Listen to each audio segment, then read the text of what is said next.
OLX-ൽ സ്ഥാനാർത്ഥികളെ തിരയുന്നു എന്ന് പറഞ്ഞ് CPM-നെ പരിഹസിച്ച കോൺഗ്രസിന്റെ അണ്ണാക്കിലിട്ട് അടിച്ചിരിക്കുകയാണ് ഇടതുപക്ഷ ജനാധിപത്യ മുന്നണി. നിലമ്പൂരിൽ കുഞ്ഞാലിയുടെ നാട്ടിൽ എപ്പോഴെങ്കിലും CPM-നെ നിങ്ങൾ സ്വതന്ത്ര സ്ഥാനാർത്ഥി അല്ലാതെ അരിവാൾ ചുറ്റിയ നക്ഷത്രത്തിൽ ആളെ നിർത്തണമെന്ന് പറഞ്ഞ് പരിഹസിച്ച രാഹുൽ മാങ്കൂട്ടത്തിനോടാണ് ചോദിക്കാനുള്ളത്. രാഹുൽ മാങ്കൂട്ടത്തിൽ ചോദിച്ച ചോദ്യം വളരെ പ്രസക്തമാണെന്ന് ഇടതുപക്ഷ ജനാധിപത്യ മുന്നണി കണ്ടതുകൊണ്ട് തന്നെ നിലമ്പൂരിൽ സ്വരാജിനെ തന്നെ സ്ഥാനാർത്ഥിയെ നിശ്ചയിച്ചു. നിലമ്പൂരുകാരനാണ് സ്വരാജ്, അതുകൊണ്ട് തന്നെ സ്വരാജിനെ മറ്റാർക്കും പരിചയപ്പെടുത്തി കൊടുക്കേണ്ട ആവശ്യമില്ലെന്ന് MV ഗോവിന്ദൻ ഇപ്പോൾ വാർത്താ സമ്മേളനത്തിൽ പറയുകയും ചെയ്തു. അങ്ങനെയാണെങ്കിൽ പ്രിയപ്പെട്ട പാലക്കാട് MLA യൂത്ത് കോൺഗ്രസിന്റെ സംസ്ഥാന പ്രസിഡന്റ് രാഹുൽ മാങ്കൂട്ടത്തിനോട് ഒരു ചോദ്യം. താങ്കൾ പത്തനംതിട്ട ജില്ലക്കാരനാണ്. പത്തനംതിട്ട ജില്ലയിലെ അടൂരിലാണ് താങ്കളുടെ സ്വദേശം. അടൂരിൽ ജനിച്ച പത്തനംതിട്ട ജില്ലക്കാരനായ രാഹുൽ മാങ്കൂട്ടത്തിൽ ആറന്മുള നിയോജക മണ്ഡലത്തിലോ കോന്നിയിലോ റാന്നിയിലോ വന്ന് മത്സരിക്കാൻ ഉള്ള ധൈര്യം കാണിക്കണം. അടൂരിൽ താങ്കൾക്ക് മത്സരിക്കാൻ കഴിയില്ല, അത് സംവരണ മണ്ഡലമാണ്. അതുകൊണ്ട് തന്നെ താങ്കളുടെ തൊട്ടടുത്ത മണ്ഡലമായ ആറന്മുളയിൽ വീണ ജോർജ് ഇനി മത്സരിക്കുമോ എന്നറിയില്ല.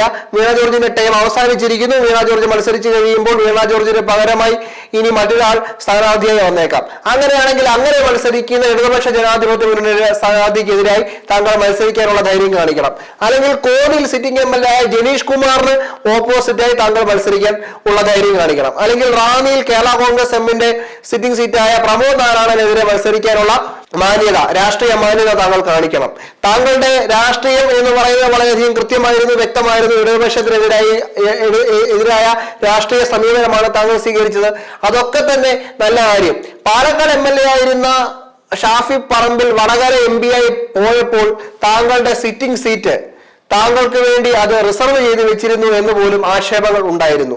അങ്ങനെയാണ് താങ്കൾക്ക് ആ സീറ്റ് കിട്ടിയത് എന്ന് പറയുന്നു. അതായത് അടൂർ നിയോജക മണ്ഡലത്തിൽ ജനിച്ച താങ്കൾ തെക്കേ അറ്റത്തു നിന്ന് വടക്കേ അറ്റം വരെ പോയി മത്സരിച്ച് ഒടുവിൽ പാലക്കാട് MLA വൻ ഭൂരിപക്ഷത്തിൽ വിജയിച്ചു. പക്ഷേ OLX-ൽ CPM-ന്റെ സ്ഥാനാർത്ഥികളെ തിരഞ്ഞപ്പോൾ CPM-ന് വേണ്ടി താങ്കൾ സ്ഥാനാർത്ഥികളെ കിട്ടാനുണ്ടോ എന്ന് പരദൂഷണവും പറഞ്ഞ് താങ്കളുടെ സൈബർ ഹാൻഡിലുകൾ വഴി CPM-നെ വിമർശിച്ചപ്പോൾ താങ്കൾ ഓർക്കണമായിരുന്നു, CPM അവർക്ക് കരുത്തുറ്റ സ്ഥാനാർത്ഥിയെ നിർത്തി കഴിയുമ്പോൾ ചോദ്യമുനയും കുന്തമുനയും ഉയരുന്നത് രാഹുൽ മാങ്കൂട്ടത്തിലെ താങ്കൾക്ക് നേരെയാണെന്നുള്ള കാര്യം. ഇനി എങ്ങാനുമെന്നല്ല, സ്വരാജ് സ്ഥാനാർത്ഥി ആയതോടുകൂടി തന്നെ ആര്യടൻ ഷൗക്കത്തും സ്വരാജും തമ്മിലുള്ള സ്വരാജ് ഇടതുപക്ഷത്തിന്റെ സ്ഥാനാർത്ഥിയായി വന്നതോടുകൂടി തന്നെ മത്സരം ഏതാണ്ട് കടുക്കും എന്നുള്ള കാര്യം ഉറപ്പാണ്. അങ്ങനെ വരുമ്പോൾ ആര്യടൻ ഷൗക്കത്താണോ സ്വരാജ് ആണോ എന്നുള്ള ഒരു കൺഫ്യൂഷൻ നിലനിൽക്കുമ്പോൾ തന്നെ എന്താകും സ്ഥിതി എന്ന് ഇപ്പോൾ നമുക്ക് പറയാൻ കഴിയില്ല. ആ ഒരു സ്ഥിതി നിൽക്കുമ്പോൾ ഈ പറഞ്ഞ PV അൻവറെ കൂടി അനുനയിപ്പിക്കാനുള്ള ശ്രമം എന്തായാലും കോൺഗ്രസ് നേതൃത്വം നടത്തും. കാരണം ഇനി PV അൻവർ കൂടി ഇല്ലാതെ പറ്റില്ല. 16,000 വോട്ട് PV അൻവറിന്റെ കയ്യിലുണ്ട്. ചിലപ്പോൾ ഷറാന റോയിയൊക്കെ വന്ന് മത്സരിക്കുകയോ അല്ലെങ്കിൽ ഈ പറഞ്ഞ താലൂക്ക് ആശുപത്രിയിലെ സൂപ്രണ്ടൊക്കെ വന്ന് മത്സരിക്കുകയൊക്കെ ചെയ്യും എന്നാണ് VD സതീശനും ടീമും കരുതിയിരുന്നത്. അങ്ങനെ കരുതിയിരുന്നത് കൊണ്ടാണ് ഒരുപക്ഷെ രാഹുൽ മാങ്കൂട്ടത്തിൽ ഇങ്ങനെ ഒരു പോസ്റ്റ് ഇടാനും കാരണമായത്.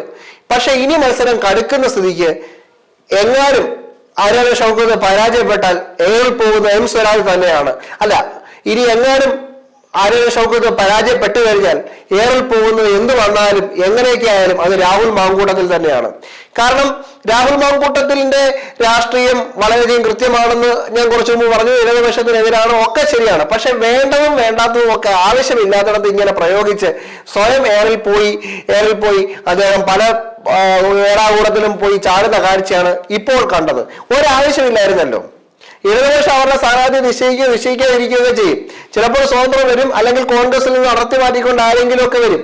പക്ഷെ ഈ OLX പരിഹാസം വാസ്തവത്തിൽ CPM-ന് വളരെയധികം ഇങ്ങനെയുള്ള OLX പരാമർശം ഈ ഒരു OLX പരാമർശം ഒന്നുകൊണ്ട് മാത്രമാണ് CPM അവർക്ക് കിട്ടാൻ പറ്റുന്നതിൽ വെച്ച് സംസ്ഥാന സെക്രട്ടറി അംഗമായ നിലമ്പൂർ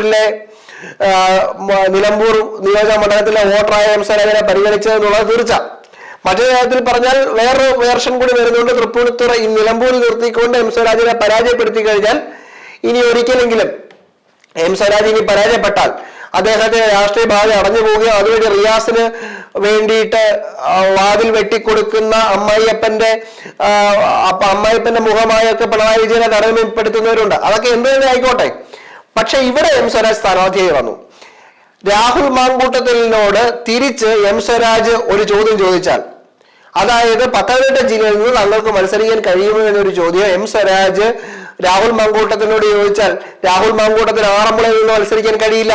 കാരണം മത്സരിച്ചാൽ അദ്ദേഹം തോറ്റുപോകും. അദ്ദേഹത്തിന് കോന്നിൽ മത്സരിക്കാൻ കഴിയില്ല.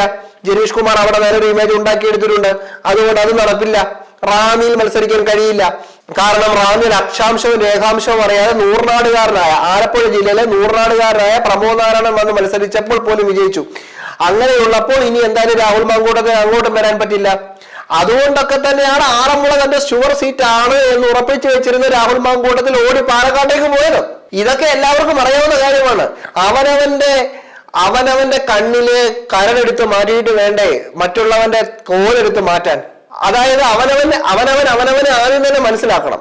എന്തുകൊണ്ട് ഞാൻ അവിടെ നിന്നില്ല എന്തുകൊണ്ട് ഞാൻ അവിടെ മത്സരിച്ചില്ല എന്നുള്ള ചോദ്യത്തിന് ഉത്തരം സ്വന്തം ഉള്ളിൽ തന്നെ ഉള്ളപ്പോൾ എന്തിനാണ് ഇടതുപക്ഷത്തിന്റെ വെക്കിട്ട് കയറിയത്?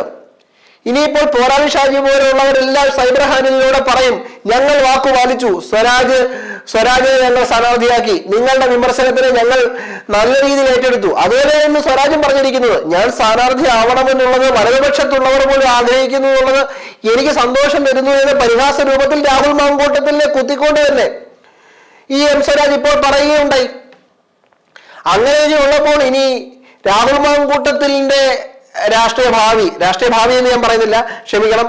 രാഹുൽ മാങ്കൂട്ടത്തിൽ ഇനി എം സ്വരാജിന്റെ സ്ഥാനാർത്ഥിത്വത്തോടുകൂടി എയറിലാകുമോ ഇല്ലയോ എന്നൊക്കെയുള്ളത് കണ്ടറിയേണ്ട കാര്യമാണ്.